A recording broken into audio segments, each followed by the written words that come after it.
Good day, family, friends, music family, and patrons. Welcome again to the channel today. We will be conducting another interview with my dear friend Marcus Motaung, the cellist from Bloemfontein. Hi, Marcus. How are you? Hello, Xavier. I'm great, thanks. How are you? I'm very well, thank you. Thank you for letting me interview you. Anytime. Marcus, tell us a little bit about yourself. Where were you born? I was born in a small town outside of Bloemfontein called Motaung, and I moved to Bloemfontein. I think I was 6 years old. Yeah, so I was born outside of Bloemfontein but raised in Bloemfontein. In St. Yes. Yes. And do you have any siblings?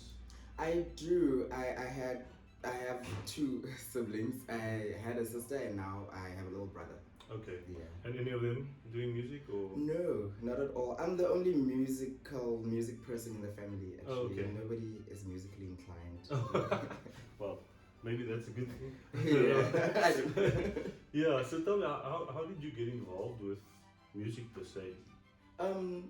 Music, I feel it started in school, primary school, Mhm. as choir. I think I was grade 2 when I started joining the choir. Mhm. And then later on in the same year, I started to play the violin with the Bochabela String Orchestra, with the Motaung String program.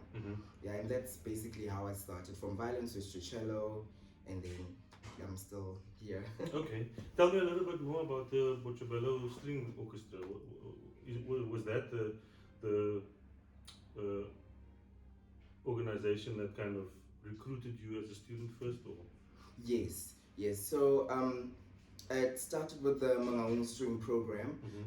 There was just a man looking around for kids who's going to play instruments, and I feel like I was just one of those forward kids. I was ready to learn this instrument, Okay. and they got me a violin, and yeah, the rest is history. Okay, and so you started off with violin. How did you transition then to the cello?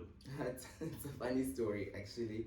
I played violin for about a year and a half, and then I was supposed to play at my school prize giving. I was a little baby, but I was not prepared. So I ran to the founder of the program, the Motaung String program, and I asked him, "Can I switch to cello? Can I switch to cello?" Oh, so you wanted to So avoid I playing? wanted to avoid playing, only to find out that's how I'm gonna meet the one instrument which I feel is for me.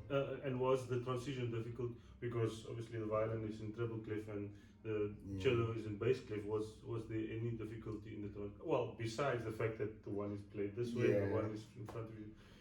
I feel as a child, it was probably difficult learning how to position right with a totally different instrument. However, I feel for me it came very naturally. Hence why I still play the instrument today. Okay. I feel it came very natural. There was an instant connection to the cello. To the cello, Yeah. yes. And I prefer the sound. Oh, okay. And who was your first cello teacher? My first cello teacher was John Minard. He taught me how to hold the cello, how to sit on the cello, and then from there on I went to Tilla Henkins, and she taught me how to play the cello. Okay, and what did you do after school? Did you do any tertiary studies or? I studied for a while at the Odeon School of Music, and then I paused my studies due to financial difficulties. But then I'm still playing. Immediately as I paused, I continued to play. I worked at the music hall, taught the young kids how to play the cello and the violin.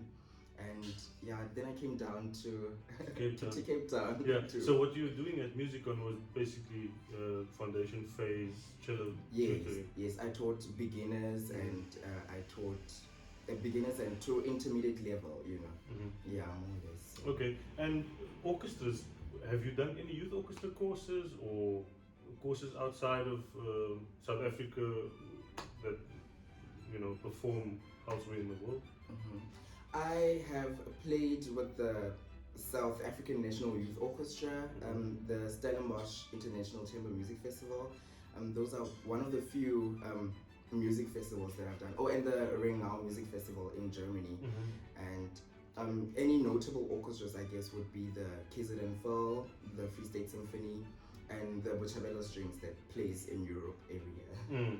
So you've traveled a lot as well, Yes, with playing in different orchestras. Yes. Was there any moment that you realized, well, this is for you, the reason why you are going to do this and why you are doing this?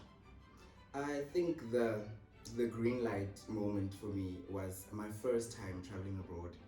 When I got to Europe, and that first concert, we played at the Tonhalle in Zurich, Switzerland. I think seeing the audience and seeing the halls in Europe and how people take it so seriously there, you know. I mean, we also do take it very, very seriously. I feel it's just a different playing field that side, and I feel that for me was like, this is what I want to do, you know. Yeah, that for me. Do you feel maybe that you can connect a little bit better to music? Because I remember I conducted a Sibelius symphony once. I think it was number one, the E minor. But you know, I had no connection to the music. But after that, I went to Finland about 3 or 4 times, and you can actually picture the music in the scenery, in the lakes. And Finland is, you know, well known for their lakes and you know, the iciness, and you know, so I had an instant connection. Same when I went to Germany, and you see why certain things are in music, and you have a certain connection to, you know, embellishments or ornaments or certain things in music. Did you find, you know, the same relationship and connectivity between the music then and what you've seen from, you know, the cathedrals and all of that? Yes, totally.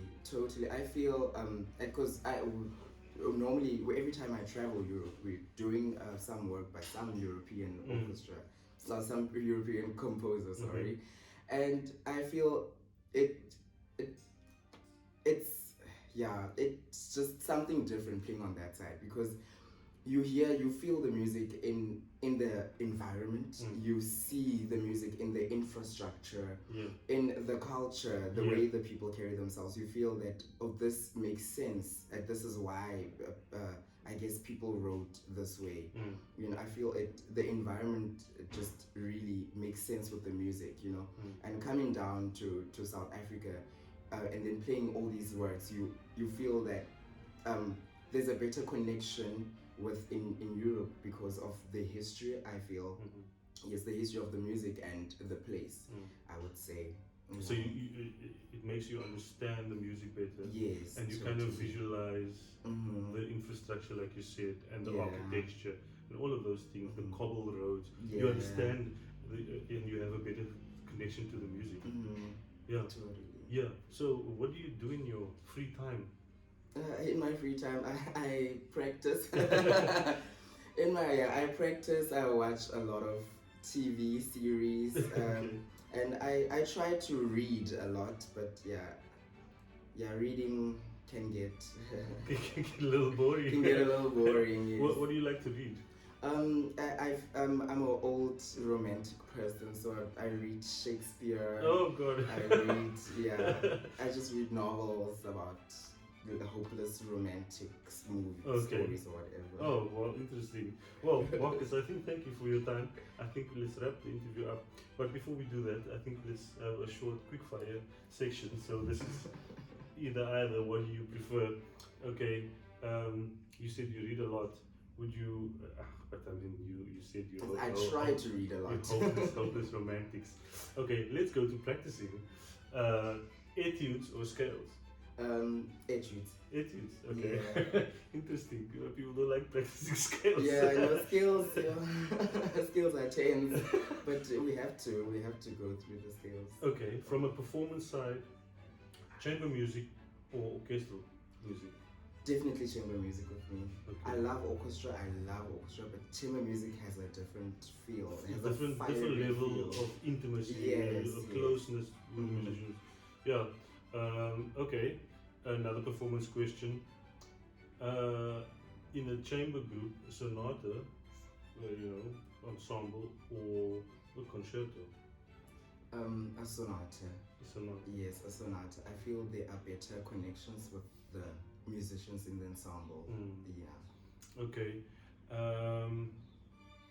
Would you prefer Die Antwoord or Folk of Politica? Folk of Politica. Okay. I think let's wrap it up there. Thank you, Marcus, for your time. Thank you, Xavier. Thank you for watching the video. If you have enjoyed this video, please give it a thumbs up. consider subscribing to the channel, ring the notification bell so that you can be updated on future videos that will be broadcasted on this channel.